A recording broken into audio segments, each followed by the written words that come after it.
Hello dear student, welcome back. आज बच्चों हम स्टार्ट करने जा रहे हैं class 10 chapter number 3 pair of linear equation in two variable. तो जैसे हम पिछले चैप्टर में सीख के आए हैं, लीनियर का मतलब क्या है बच्चों? लीनियर का मतलब है कि जिसकी इक्वेशन जिसकी डिग्री 1 होती है। ठीक है, ऐसी इक्वेशन या फिर ऐसा पोलिनोमियल हमने सीखा था, तो सेम जो क्राइटेरिया है वो इक्वेशन के ऊपर लागू होगा कि लीनियर मीन्स जिसकी डिग्री कैसी होती है 1। पेयर मीन्स दो, डबल, यानी कि दो इक्वेशन को हमें एक साथ स्टडी करना है। और करना क्या है फिर बाद में वहां पे, और किसमें वेरिएबल भी कितने हैं बच्चों यहाँ पे 2। यानी कि आपको क्या गिवन मिलेगा, दो इक्वेशन गिवन मिलेंगे या फिर ऐसी स्टेटमेंट दी गई होंगी जहां से आपको दो इक्वेशन ड्राइव करनी है। और फिर लीनियर दोनों के दोनों कैसे रहने वाले हैं, लीनियर, यानी कि डिग्री वहां पर 1 रहेगी और वेरिएबल वहां पर 2 रहने वाले हैं। तो यहाँ पर जब कभी भी आप मतलब किस फॉर्म में होगी, सबसे पहले ये पता कीजिए। जनरल फॉर्म इसकी हम कैसे लिखते हैं बच्चों? जनरल फॉर्म लिखी जाती है a1x plus b1y plus c1, equation है तो इक्वल टू 0। अच्छा, वैसे a1 b1 और c1 लिखने की बजाय अगर हमें सिंपल पेयर की बजाय एक इक्वेशन लिखनी हो तो वो कैसे लिखेंगे बच्चों? Single equation linear equation two variable के अंदर वो लिखा जाएगा ax plus by plus c equal to 0, जहां पर बच्चों a एंड b जो है वो क्या रहेंगे, कोएफिशिएंट, और x एंड y जहां पर क्या रहेंगे बच्चों, वेरिएबल, और c जहां पर आपका कांस्टेंट टर्म है आपके पास। ठीक है, तो यहाँ पे मैंने a1 b1 c1 क्यों लिखा है? क्योंकि हमारे पास दो इक्वेशन होने वाली है। बाद में हम जब कोफिशिएंट को कंपेयर करेंगे तो इसलिए दोनों इक्वेशन को हम किससे कंपेयर करेंगे बच्चों?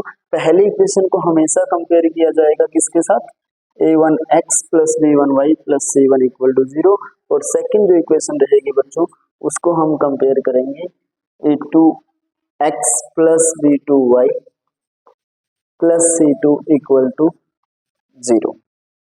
तो वहां से हम a1 b1 और c1 की वैल्यू निकालेंगे, जिसका यूज क्या है आगे हम वीडियो में सीखने वाले हैं। ओके, तो यहाँ से इतना अभी तक आपका एक चीज क्लियर हो गया होगा कि linear equation in two variable का आपको जब भी एग्जांपल देना हो तो यहाँ पे a b और c की जगह पर कोई भी न्यूमेरिकल वैल्यू आप पुट कर दीजिए, आपका एग्जांपल तैयार हो जाएगा किसका, linear equation in two variable. जैसे a की जगह पे 1 2 3 रख देते हैं a b c की जगह पर, तो 1 into x x, 2 into y 2y, plus c की जगह पे हमें क्या रखना है 3 अगर यूज कर रहे हैं। तो ये एक एग्जांपल हो गया है किसका बच्चों, linear equation in two variable. कितना क्लियर है? उम्मीद करता हूँ सभी को समझ आ गया होगा। अब हमें किसकी बात करनी है? अब हम बात करेंगे सॉल्यूशन की। सॉल्यूशन सॉल्यूशन मतलब कि जब भी आपको पेयर यानी कि दो इक्वेशन भी मिलेंगी, एक और मान लेते हैं कुछ 4x plus 3y plus 7 equal to 0।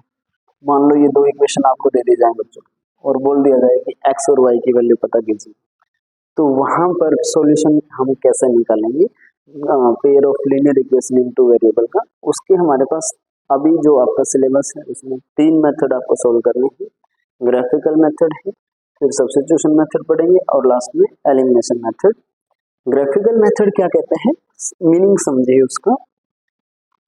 अभी देखो 9th क्लास में भी आप क्या करके आए हो कि आपको अगर एक इक्वेशन में दे दूं तो उसका ग्राफ आप इजीली बना सकते हो, टेबल तैयार कर सकते हैं। हम यहाँ से कैसे तैयार करेंगे कि इसको ना x की वैल्यू निकाल लेते हैं। चलो बच्चों, यहाँ से x की वैल्यू कितना बनेगा, 2y उधर जाकर के माइनस में और 3 भी उधर जाकर के माइनस में। तो हम अब इस केस में क्या करेंगे बच्चों, y की वैल्यू पुट कर देंगे और x किसके इक्वल है यहाँ पर, माइनस 2y माइनस 3। अगर मैं y की वैल्यू 0 पुट करता हूँ बच्चों तो देखो x की वैल्यू कितनी आई, minus 2 into 0 0, 0 minus 3 minus 3। y की वैल्यू अगर मैं मान लो -1 पुट करता हूँ बच्चों या -2 पुट करता हूँ तो उस केस में देखना -2 इंटू -2 प्लस 4 -3 कितना हो गया बच्चों 1। तो हमारे पास यहाँ पर 2 पॉइंट्स निकल आए और वहां से आप एक ग्राफ जो है इजीली ड्रॉ कर सकते हो। प्रीवियस चैप्टर में भी हमने बनाया था और अभी भी क्लास 9th में भी आप सीख करके आए हैं। तो जैसे कि पॉइंट्स आपको पता है, ये x axis, x dash negative point यहाँ पर लिखेंगे, वाई डैश और वाई एक्सिस 1 2 3 4 -1। ये जो डिस्टेंस है ये हमेशा बराबर रखा करें बच्चे, आप कंपास या स्केल का यूज जरूर करें ग्राफ बनाते समय।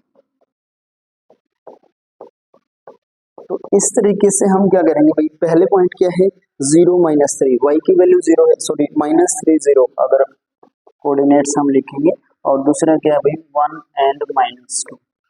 तो x की वैल्यू -3 यहाँ पर है और y 0 एक्स एक्सिस के ऊपर ही रहेगा। 1 -2 एक्स एक्सिस की वैल्यू 1 और y एक्सिस की वैल्यू -2 बच्चों, यहाँ कहीं ना कहीं पॉइंट बनेगा। तो जब हम इन दोनों पॉइंटों को ज्वाइन कर देंगे तो ये क्या आ जाएगा, ग्राफ आ जाएगा भाई। किसका ग्राफ आ जाएगा बच्चों, पहली इक्वेशन का। उसी प्रकार से आपको क्या करना है, सेकंड इक्वेशन के लिए टेबल तैयार करनी है, और जैसे ही टेबल तैयार होगी 2 पॉइंट निकालो, और वैसे मान लेते हैं हम कि ये 2 पॉइंट वहां पर सॉल्यूशन आते हैं उसके कोई भी, तो हम फिर इन दोनों पॉइंटों को आपस में मिलाएंगे। तो जिस पॉइंट पर दोनों लाइनें एक दूसरे को इंटरसेक्ट करेंगे, यहाँ से ओवरऑल मीनिंग हमें समझना क्या था कि जब भी ग्राफिकल मेथड से हम सॉल्यूशन कैसे निकालते हैं कि कोई भी ग्राफ के ऊपर जब कभी भी हमने गिवन इक्वेशंस का ग्राफ बनाया, तो दोनों लाइनों ने एक दूसरे को जिस भी पॉइंट पर इंटरसेक्ट किया है, एक दूसरे को जिस पॉइंट पर भी इंटरसेक्ट किया है, मान लीजिए इस पॉइंट पर इंटरसेक्ट किया है, तो इसी के नीचे एक्स एक्सिस की वैल्यू यानी कि x1 बोल देते हैं इसको, मान लीजिए ये y1, तो ये x1 एंड y1 जो है बच्चों वो क्या हो जाएगा, सॉल्यूशन हो जाएगा। किसका, वो given pair of linear equations का जो भी आपको दे रखे। कहने का मतलब क्या हुआ कि ग्राफ बनाइए जहां पर दोनों लाइन इंटरसेक्ट कर रही होंगी, उसी पॉइंट पर एक्स एक्सिस की वैल्यू और वाई एक्सिस की वैल्यू भी क्या रहेगी, सॉल्यूशन रहने वाला है। अब क्वेश्चन ये आता है कि क्या हर बार सॉल्यूशन निकलेगा, क्या हर बार दोनों लाइनें जब भी हम ग्राफ बनाएंगे एक पॉइंट पर इंटरसेक्ट करेंगे, या क्या क्या पॉसिबिलिटी वहां पे हो सकती है। 3 पॉसिबिलिटी हो सकती है बच्चों। सबसे पहली पॉसिबिलिटी क्या है बच्चों कि देखो, सबसे पहला हो सकता है कि जो 2 लाइनें हैं वो एक दूसरे को एक ही पॉइंट पर इंटरसेक्ट करें, दोनों लाइनें एक दूसरे को एक ही पॉइंट पर इंटरसेक्ट करें।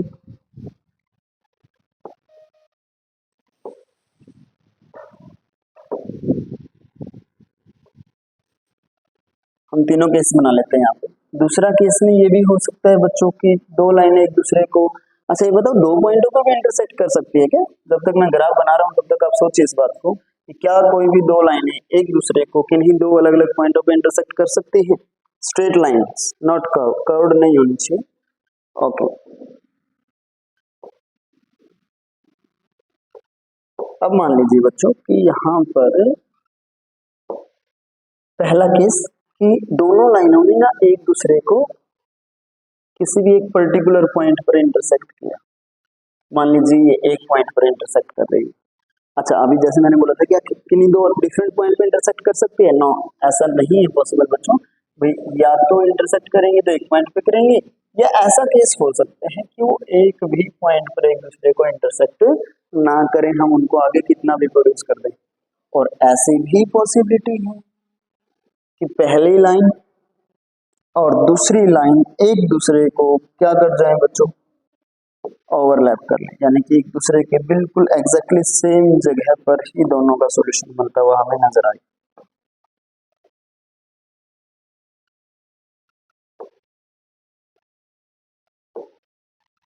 इस तरीके से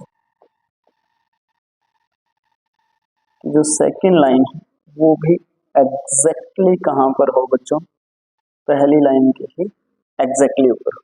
तो ये 3 संभावनाएं बनने वाली है।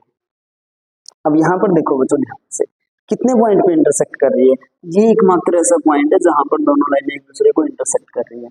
तो इसी के नीचे एक्स एक्सिस पर, यहाँ पर बिल्कुल इसके सामने, इस पॉइंट के बिल्कुल सामने यहाँ पर ये जो वैल्यू होगी एक्स की, क्योंकि एक्स एक्सिस है, ये वाई एक्सिस है आपका, और इसी पॉइंट के सामने y की जो वैल्यू है, यही क्या हो जाएंगे बच्चों सॉल्यूशन। मान लो ये x1 पॉइंट है, ये y1 कोई वैल्यू है, तो इसके कोऑर्डिनेट क्या हो गए बच्चों x1 y1, और यही क्या हो गया बच्चों सॉल्यूशन। और ऐसी दो लाइनें जो एक पॉइंट पर इंटरसेक्ट करती हैं उनको हम क्या कहते हैं बच्चों इंटरसेक्टिंग लाइन। बहुत इंपॉर्टेंट और बहुत इजी चीजें हैं, ध्यान से सीखिएगा आप। इंटरसेक्टिंग लाइन यानी कि जो एक दूसरे को एक पॉइंट पर इंटरसेक्ट करती हैं। और उसके सॉल्यूशन कितने आए हैं बच्चों, सॉल्यूशन मतलब कि क्या बताया था मैंने सॉल्यूशन, भाई जो जहां पर इंटरसेक्ट करेंगे कितने पॉइंटों पर इंटरसेक्ट कर रही है एक पॉइंट पर, तो इसका मतलब वन यूनिक सॉल्यूशन। या ये वन लिखने की आवश्यकता नहीं है, आप डायरेक्ट कह सकते हो कि कितने सॉल्यूशन आए हैं बच्चों उसके इसमें यूनिक सॉल्यूशन। इतना क्लियर है। चलिए सेकंड केस डिस्कस करते हैं कि जहां पर दोनों लाइनें एक दूसरे को इंटरसेक्ट ही नहीं कर रही है। इंटरसेक्ट ना करने का मतलब क्या हुआ बच्चों कि दोनों लाइनें कैसी हैं पैरेलल लाइनें हैं। दोनों लाइनें कैसी हैं पैरेलल हैं। अगर लाइनें पैरेलल होंगी यानी कि जो नो इंटरसेक्शन, जहां पर कोई इंटरसेक्शन नहीं होता, तो ऐसी दो लाइनों को हम क्या कहते हैं बच्चों पैरेलल लाइंस। तो सॉल्यूशन कितने होने वाले हैं स्टूडेंट्स बताइए, सॉल्यूशन कितने निकलते हैं जहां पे दो लाइनें इंटरसेक्ट करती है। एक जगह पे इंटरसेक्ट कर रही है तो एक सॉल्यूशन है, एक भी जगह पर इंटरसेक्ट नहीं कर रही है तो इसका मतलब हुआ नो सॉल्यूशन। कि जो भी पैरेलल लाइनें जब आपको मिल जाएंगी तो उस केस में हमें कोई सॉल्यूशन नहीं मिल सकता है। ऐसे कोई x और y की वैल्यू नहीं होगी जो दोनों इक्वेशन को में रखने से लेफ्ट हैंड साइड और राइट हैंड साइड को दोनों इक्वेशन में बराबर बनाए।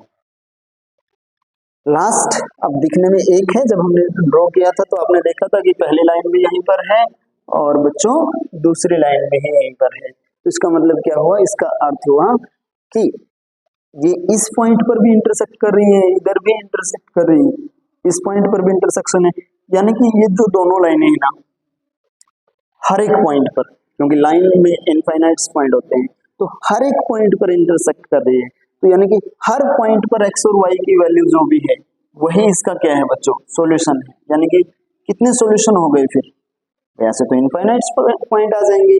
तो यहाँ पर पहली बात तो इन लाइनों को क्या कहेंगे हम, ऐसी लाइनें जो बहुत सारे या फिर कहें कि इनफाइनाइट पॉइंट पर कोई एक दूसरे को इंटरसेक्ट करती है, या कहेंगे कि कॉमन पॉइंट है। भाई इसमें कॉमन पॉइंट कितने हैं बच्चों, दोनों लाइनों में कॉमन पॉइंट्स कितने हैं बच्चों इनफाइनाइट। और ऐसी लाइनों को हम क्या कहते हैं बच्चों कोइंसिडेंट लाइन, कोइंसिडेंट लाइन्स। और क्योंकि ये बहुत सारे पॉइंट पे एक दूसरे को इंटरसेक्ट कर रही हैं तो वही तो सॉल्यूशन था, जितने पॉइंटों पे इंटरसेक्ट करेगी उतने ही सॉल्यूशन होंगे। तो इस केस में सॉल्यूशन जो है बच्चों वो भी कितने आ गए इनफाइनाइट। सॉल्यूशन कितने आ गए बच्चों इनफाइनाइट। ये बात क्लियर है। इंटरसेक्टिंग लाइन ने एक पॉइंट पे इंटरसेक्ट किया एक सॉल्यूशन, पैरेलल लाइनों ने कहीं पे भी इंटरसेक्ट नहीं किया नो सॉल्यूशन।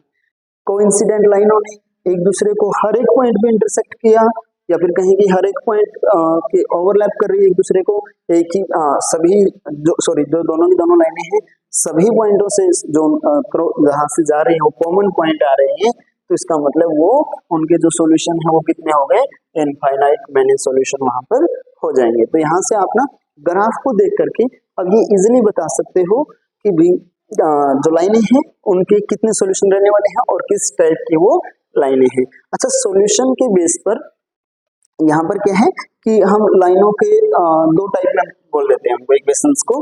पहला होता है डिपेंडेंट, डिपेंडेंट यानी कि जिसका सॉल्यूशन निकलेगा उसको डिपेंडेंट कहेंगे, चाहे सॉल्यूशन एक निकले या फिर अनेक निकले। तो यानी कि यहाँ पे पर्टिकुलरली एक ही यूनिक सॉल्यूशन निकल रहा है, तो इसलिए इन पेयर्स को ऐसे पेयर ऑफ इक्वेशन को हम क्या कहते हैं बच्चों डिपेंडेंट। क्या कहते हैं डिपेंडेंट। और जहां पर कोई सॉल्यूशन नहीं निकल रहा इंडिपेंडेंट। क्या कहेंगे इंडिपेंडेंट।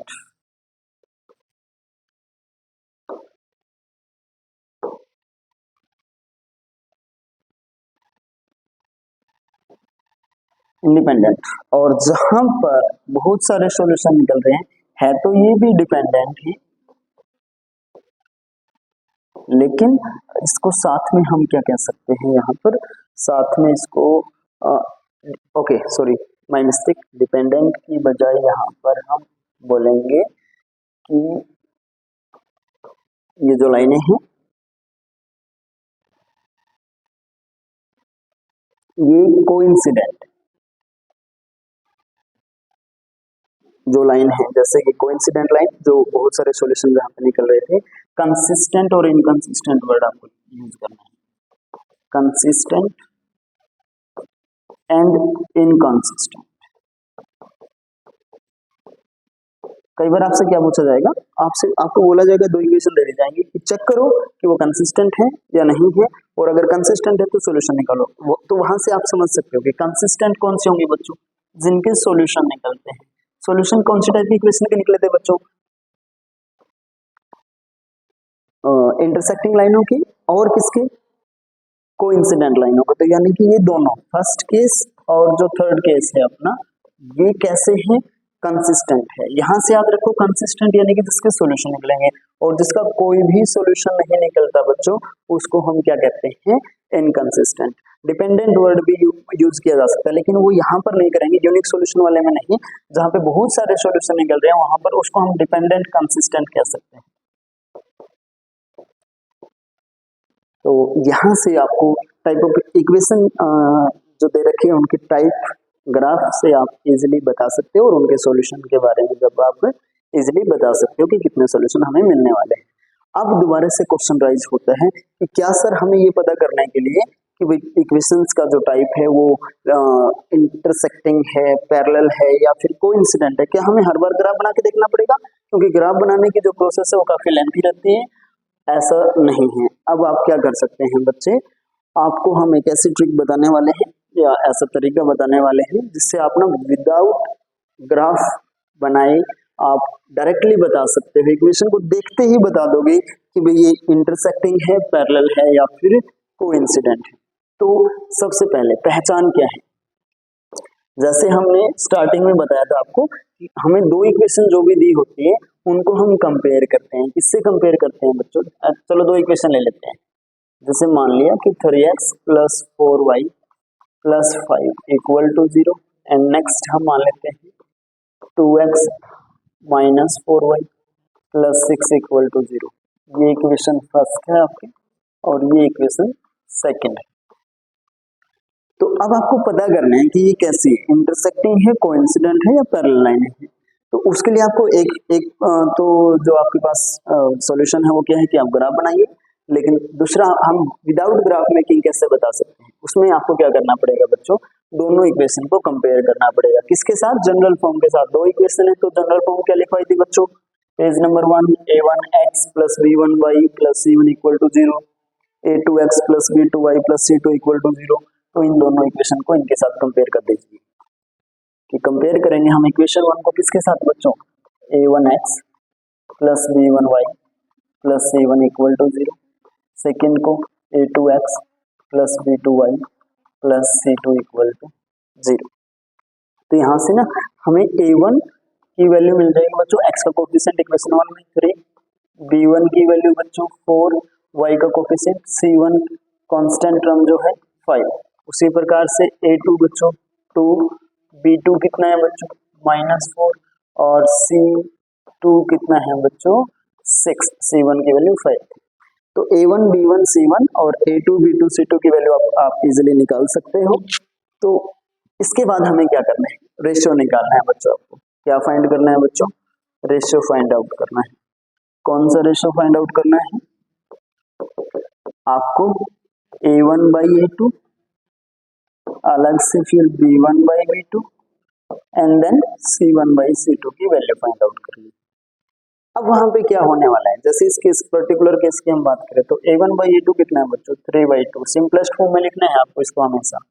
b1 बाई b2 कितना है बच्चों 4 बाई -4, कैंसिल आउट होकर के कितना आ गया बच्चों -1 बाई 1 लिख सकते हैं। c1 बाई c2 की वैल्यू कितनी है बच्चों 5/6, ऑलरेडी सिंपलेस्ट फॉर्म में है। तो अब आप जब सिंपलेस्ट फॉर्म में कन्वर्ट कर लिया है तो वहां से आप इजिली देख सकते हो कि जो 3 केस बनने वाले बच्चों, यहाँ पे कितने केस बनेंगे 3। पहला केस क्या बनेगा बच्चों कि हो सकता है a1 बाई a2 इक्वल ना हो किसके, B1/B2। तो जब A1/A2 इक्वल नहीं आएगा B1/B2, तो उस केस में आपको थर्ड वाला रेशियो देखने की आवश्यकता नहीं है, आप यहीं से डायरेक्टली बता दोगे कि जो इक्वेशन है वो कैसी है बच्चों, इंटरसेक्टिंग है। कैसी इक्वेशन है बच्चों, इंटरसेक्टिंग इक्वेशन। सेकंड जो केस है जहां पर A1/A2 बराबर आ जाएगा B1/B2, अब वहां पे हम थर्ड रेशियो को भी चेक करेंगे कि क्या अगर वो थर्ड रेशियो बराबर नहीं है किसके, C1/C2 के, यानी कि पहले दो रेशियो बराबर है और थर्ड वाला इनके बराबर नहीं है, तो ये पहचान है बच्चों पैरेलल इक्वेशंस। थर्ड में क्या केस बचा कि A1/A2 इक्वल आएगा B1/B2 और ये इक्वल रहेगा C1/C2। अगर सब कुछ इक्वल होता है तो वो क्या है बच्चों, कोइंसिडेंट इक्वेशंस या पेयर ऑफ इक्वेशन वो रहने वाले। एंड अब इजिली, यानी कि अब देखो यहाँ पे हमने ग्राफ तो बनाया नहीं, बगैर ग्राफ बनाए ही हमने पता कर दिया भाई अगर ऐसा है तो इंटरसेक्टिंग है और ऐसा है तो पैरेलल है, ऐसा है तो कोइंसिडेंट है। समझ आ गया बच्चों, बहुत इजी चीज है, ध्यान रखना है। अब दोबारा से इंटरसेक्टिंग और पैरेलल अगर है, जैसे इंटरसेक्टिंग है, एक कितने सॉल्यूशन आएंगे बच्चों, 1 सॉल्यूशन आएगा। पैरेलल है तो कितने सॉल्यूशन आएंगे बच्चों, 0 सॉल्यूशन आएंगे। इस केस में कितने सॉल्यूशन आएंगे बच्चों, इनफाइनाइट मैनी सॉल्यूशन आएंगे। तो ये चीज आपको ध्यान रखनी है। ओके, तो यहाँ से ना अब ओवरऑल जो भी हमने सीखा उसके लिए एक टेबल रेडी करते हैं, और जो कि आपको जितना भी अब तक कंक्लूजन हमने किया है वो सारी की सारी चीजें पता चल जाएगी जिससे। तो आइए स्टूडेंट हम कुछ एग्जांपल लेते हैं। जैसे पहले क्वेश्चन हम कुछ भी ले लेते हैं, 2x + 3y + 7 = 0। अगर मेरे को इसको क्या बनाना है, इंटरसेक्टिंग, तो पहचान आपको पता चल चुकी है कि पहला रेशियो 2, अगर मान लो 2 की मल्टीप्लाई मैंने 2 के साथ कर दी तो कितना हो गया, 4x। अब अगर मैं इसकी भी मल्टीप्लाई 2 के साथ कर दूंगा तो रेशियो बराबर हो जाएगा, इसलिए मैं मल्टीप्लाई 2 के अलावा किसी और नंबर के साथ मल्टीप्लाई कर दो या एज इट इज लिख दो। तो वहां से अब आप इजीली देख सकते हो रेशियो कितना रहेगा, A1/A2 2/4, जो कि कितना हो जाएगा बच्चों, 1/2, 2/4 का कितना हो जाएगा, 1/2।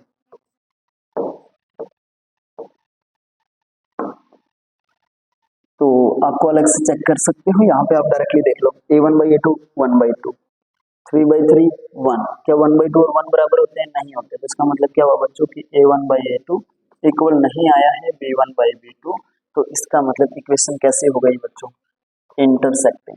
कैसी हो गई बच्चों इक्वेशन, जो लाइनें हमें दे रखी है वो लाइनें कैसी हो गई, इक्वेशन टाइप कलर लाइंस किस प्रकार की लाइन है, तो वो कैसी हो गई, इंटरसेक्टिंग। तो नंबर ऑफ सॉल्यूशन, कितने सॉल्यूशन आएंगे बच्चों, यूनिक सॉल्यूशन आएंगे।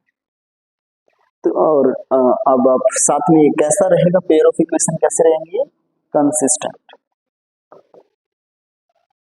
ये टेबल अगर आपको आ गई तो एक्सरसाइज 3.1 इजीली आप सॉल्व आउट कर दोगे। नेक्स्ट कोई भी एग्जांपल जैसे ये लेते हैं, 2x + 3y + 7। यहाँ से आप ये भी सीख जाओगे कि हमें ना क्या बनाना है। अब मान लो आपको क्या बनाना है बच्चों, आपको बनाना है कि पैरेलल लाइनें आनी चाहिए। लाइनें कैसी आनी चाहिए, पैरेलल।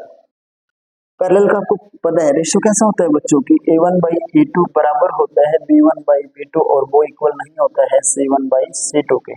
तो अब हमें पहले दो रेशियो बराबर बनाने हैं। जैसे यहाँ पे 2 है तो इसी का कोई ना कोई मल्टीपल लिखना है, एज इट इज लिखना चाहो एज इट इज लिख दो, या फिर 2 3 4 5 से मल्टीप्लाई करनी है वो कर सकते हो, आपकी मर्जी। जैसे मैं 2 से मल्टीप्लाई कर देता हूँ, पहले दो रेशियो को बनाना है इक्वल, तो पहले दोनों रेशियो को 2 से मल्टीप्लाई कर देता हूँ। तो 2x की 2 से मल्टीप्लाई 4x, 3y की 2 से मल्टीप्लाई 6y, प्लस थर्ड की 2 से नहीं करेंगे, 2 के अलावा किसी और से कर दो या एज इट इज छोड़ दीजिए। तो अब आप इजीली देख सकते हो 2/4 1/2, 3/6 1/2, 7/7 1। तो पहले दो रेशियो बराबर है, तीसरा बराबर नहीं है, तो पैरेलल हो गया। और पैरेलल के केस में बच्चों क्या रहता है, नो सॉल्यूशन।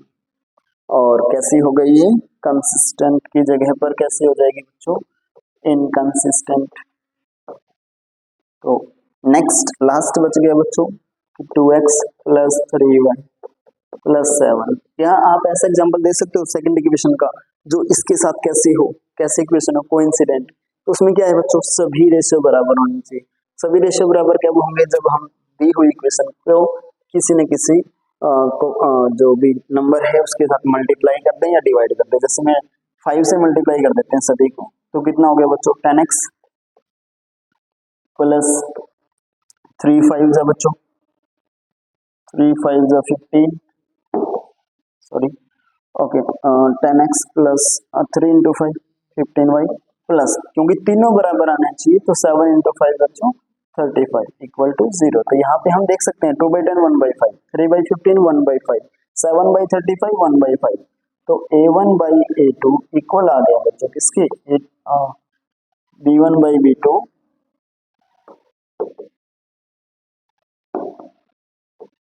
b1/b2 के और ये इक्वल आ गया c1/c2 के। तो इसका अर्थ क्या हुआ, इक्वेशन कैसी है, कोइंसिडेंट। और कितने सॉल्यूशन होंगे बच्चों, इनफाइनाइट मैनी सॉल्यूशन। और कैसा रहेगा पेयर, कंसिस्टेंट, क्योंकि सॉल्यूशन निकल रहा है तो कंसिस्टेंट, लेकिन कैसा साथ में, डिपेंडेंट। तो यहाँ से हमारी एक्सरसाइज 3.1 का जो बेसिक है वो क्लियर होते हैं। इसकी सहायता से हम नेक्स्ट वीडियो में एक्सरसाइज 3.1 का सॉल्यूशन करने वाले हैं। Thank you for watching students.